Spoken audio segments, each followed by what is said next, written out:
Imagine being born with a rare inherited condition that slowly takes away your ability to walk, and there's no effective treatment at all. Sounds terrifying, doesn't it? This is exactly what patients of hereditary spastic paraplegia experience. HSP is a rare neurodegenerative disease that causes progressive lower limb weakness, and my project focused on the newly identified SPG80, which is a new subtype that causes a gene mutation in a gene called ubiquitin-associated protein 1.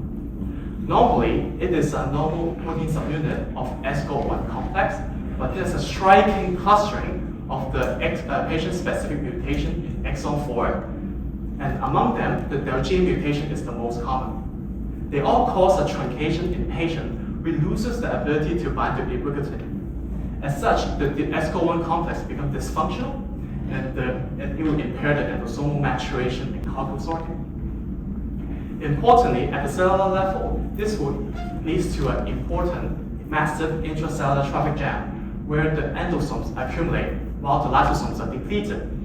Additionally, our lab has performed that this mutation leads to exert a dominant negative effect, where adding more healthy proteins to treat the disease is not enough. But rather, we designed a short hairpin RNA with a specific patient-specific DGA mutation and also a scramble sequence as a negative control. So we hope to silence the mutant transcript selectively while preserving the wild-type transcript. We do so by using AAV vector and through an RNA interference technology.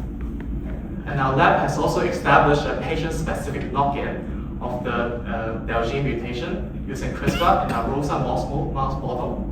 And the key question is, does the mouse model actually recapitulate the disease progression as in patients? The answer is yes. Over the 8 months of observation period, we calculated the number of hind limb folds when the mouse passed through an irregularly spaced ladder.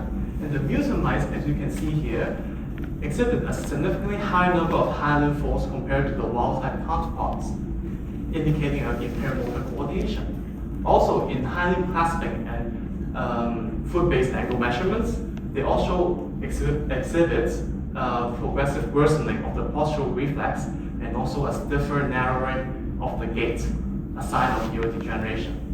And finally, we move on to the neuron experiment. After transducing with the cortical neurons obtained from a newborn pup, we transduced with either therapeutic or to control AAV.